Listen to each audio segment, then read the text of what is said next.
Hello, അസ്സാം വലൈക്കും. ഇന്ന് നമ്മളിവിടെ ഒരു ബീഫ് ബിരിയാണി റെസിപ്പിയാണ് കാണിക്കാൻ പോകുന്നത്. നാടൻ ബീഫ് ബിരിയാണിയാണ്. സിമ്പിളായിട്ട് എല്ലാവർക്കും ഉണ്ടാക്കാൻ പറ്റുന്ന ഒരു റെസിപ്പിയാണ്. ഒരു 3/4 കിലോ ബീഫ് ഇവിടെ കഴുകി വൃത്തിയാക്കിയിട്ടുണ്ട്. കുക്കറിൽ വേവിക്കാൻ വെച്ച് കൊടുക്കുകയാണ്.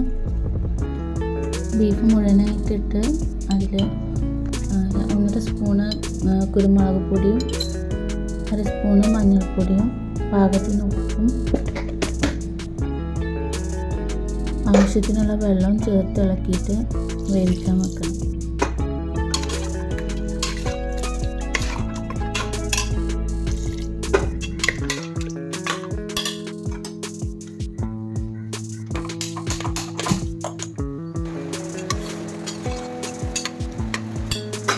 എല്ലാം തിളച്ച് വന്നിട്ടുണ്ട്. അപ്പോൾ കുക്കർ മൂടി വെക്കാം.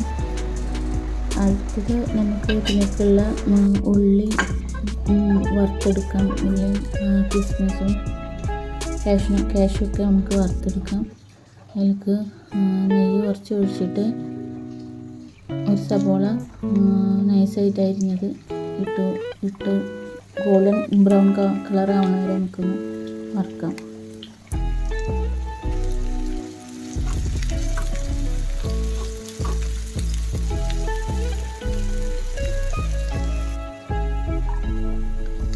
ഉള്ളിയുടെ റെഡി ആയിട്ടുണ്ട്. അത് തിളച്ച് വെക്കുന്നുണ്ട്. അതിലേക്ക് കുറച്ച് മല്ലിയില അരിഞ്ഞത് ചേർത്തിട്ടുണ്ട്. അത് കഴിയുമ്പോൾ കിസ്മിസ് ഇട്ട് കൊടുക്കാം. അതൊക്കെ റെഡി ആയിട്ടുണ്ട്. അത് മാറ്റി വെച്ചിട്ട് നമ്മൾ ഉള്ളിയിലേക്ക്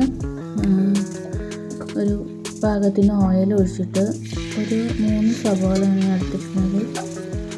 കനം മുട്ടയിരുന്നത് വഴറ്റി കൊടുക്കാം. കുറച്ച് ഉപ്പ് ചേർത്തിട്ട് നല്ലോണം ഇളക്കി മൂടി വെക്കണം.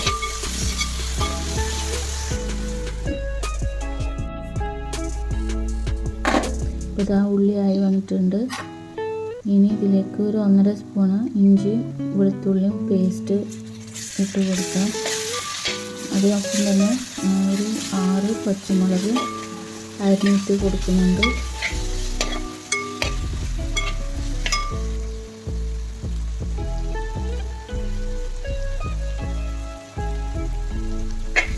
നല്ലോണം ഇളക്കി മൂടി വെച്ചാൽ അതിൻ്റെ അരി കഴിഞ്ഞിട്ട് ആ പച്ചമണം മാറുന്നത് വരെ നമുക്ക് വേവിക്കണം. അത് വേവിക്കുന്നുണ്ട്.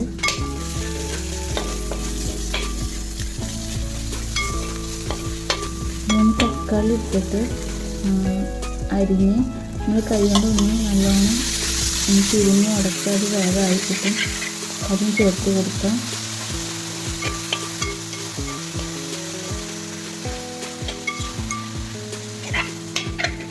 അത് നല്ലോണം ഇളക്കി മൂടി വെച്ചാൽ അത് വേഗമായി കിട്ടും.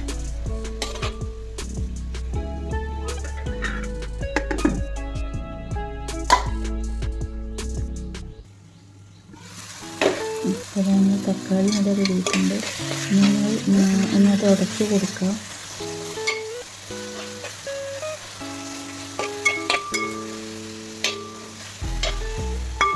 ഇതിലേക്ക് മസാലപ്പൊടികൾ ഇടാം. കുറച്ച് മഞ്ഞൾപ്പൊടിയും ഒരു 1/2 സ്പൂണ് മഞ്ഞൾപ്പൊടിയും ഒരു ചെറിയ സ്പൂണ് മല്ലിപ്പൊടി, ഒരു സ്പൂണ് മുളകും പൊടി ചേർത്ത് നന്നായി ഇളക്കാം.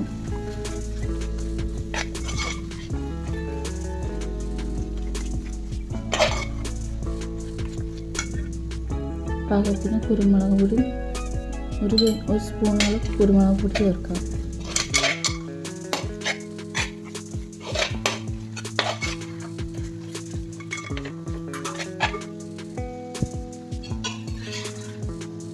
ഇതിലേക്ക് നമ്മൾ വേവിച്ചിട്ട് ബീഫ് ഇട്ട് കൊടുക്കാം. നല്ലോണം ചേർത്ത് ഇളക്കി മൂടി വെച്ചിട്ടൊന്ന് വേവിക്കുന്നുണ്ട്.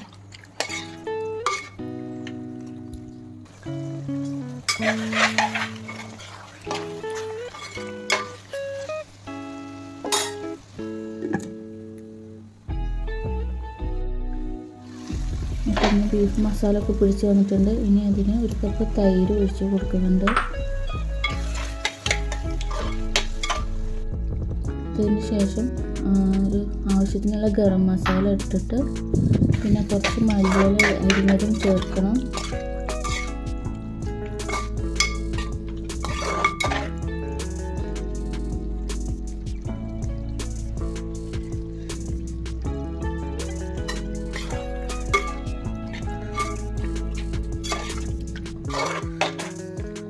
ഇനി കുറച്ച് നേരം മൂടി ആവിയിൽ വയ്ക്കാം.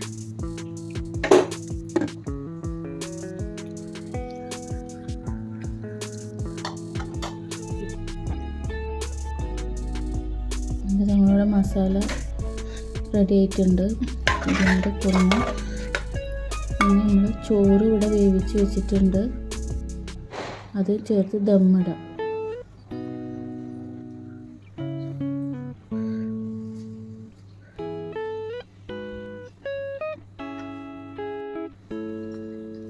അതിന് മേലേക്ക് നേരത്തെ വറുത്ത് കോരി വെച്ച ഉള്ളി വറുത്തതും അതൊക്കെ ഇട്ടതിന് ശേഷം കുറച്ച് മല്ലിയില ഇട്ട് നമുക്ക് ദമ്മാക്കി ഇടാം.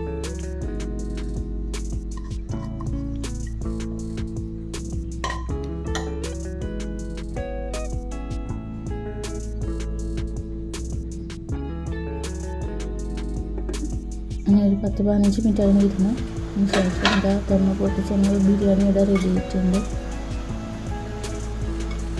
സിമ്പിൾ റെസിപ്പിയാണ്. എല്ലാവർക്കും ഇഷ്ടമായാലും സപ്പോർട്ട് ചെയ്യണേ. നിങ്ങളൊന്ന് ഉണ്ടാക്കി നോക്കണേ. ഇൻഷാ അല്ലാഹ് അടുത്ത വീഡിയോയിൽ കാണാം.